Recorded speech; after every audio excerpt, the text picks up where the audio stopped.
Big payday ang naghihintay kay Kevin Kiambao sa Sonoskai Gunners sa KBL mga idol sa Korea. Grabe ha. Milyones ang kanyang sasahurin mga idol.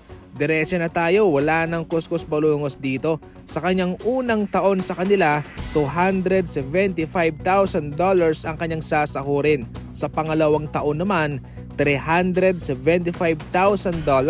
Kung sa atin yan, kung pagsasamahin mga idol sa Philippine Piso, ay nasa 38 million pesos ang kanyang sasahurin. Grabeng laki ano? Hindi pa nagtatapos dahil mayroon pang pangatlong taon at player option yun. Siyempre, nasa kay Kevin Kiambao kung kanyang gagamitin yung pangatlong taon na yun. Pero definitely alam naman nating lahat na gagamitin niya yun. Ayon kay Homer Saison ng Spin Zone mga idol, eto lang din naman talaga ang magandang gawin ni Kevin Kiambao sa kanyang career. Mayroon nga akong posibilidad na maka-3-peat mga idol sa Kevin Kiambao kasama ang Lasal. Ngunit ang ganitong kalaking oportunidad ay mahirap tanggihan mga idol.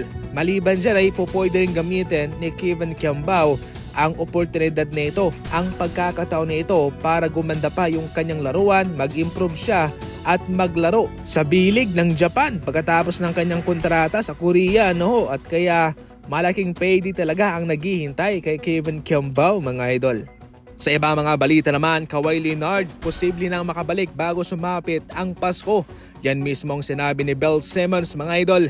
Galing mismo sa kanyang intel sa loob ng LA Clippers mga idol. Si Kawhi ay nag-average ng 23.7 points, 6.1 rebounds and 3.6 assists noong nakarang season. Malaking bagay yan sa ngayon mga idol para sa kanila no. Kasalukuyang nasa pang-anim na posisyon ang Clippers at kinakailangan din naman talaga nila ang tulong ni Kawhi sa ngayon. Pero sana wag na siya ma-injured, diba? Pwede naman siyang palaruin at magkaroon ng knee maintenance. Kumbaga, hindi muna siya bibigyan ng maraming laban at hindi muna siya bibigyan ng mabigat na minuto no? Bilang pag-iingat din naman. Ngayon pa lang magkakaroon ng debut si Kawhi Leonard pagkatapos na magkaroon ng setback sa kanyang knee injury. Samantala, kasali na si Jeremy Grant ng Portland Trail Blazers sa listahan ng Golden State Warriors na pwede nilang masungkit via trade mga idol.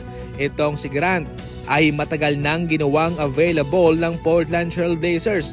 Patarandaan na ang Lakers ay naunang nag-offer na sa kanya. Subalit, hindi nga ako na-impress ng Lakers ang Portland Trail Blazers sa kanilang ibibigay bilang kapalit ni Grant. Sa Golden State Warriors naman, siguradong kanilang magugustuhan ang ipapalit ng Golden State sapagkat maraming mga promising na mga young players and young guns ang Golden State. May Podziemski, may Kuminga, Moses Moody mga idol na pwede nilang pag-eksperimentohan para ipalit kay Jeremy Grant. Todo na ang Golden State Warriors sa season na ito, gagawa sila ng malaking pagbabago at naghahanap pa rin sila ng pangalawang star player para kay Stephen Curry mga idol. Sa ating mga nakarang video ating nga naibanggit itong si Kuminga na posibleng isali sa mga trade package na kanilang gagawin.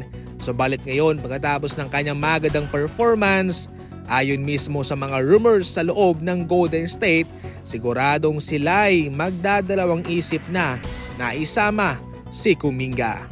Yan lang muna sa ngayon ng ating mga fast break balita and as always, thank you for watching.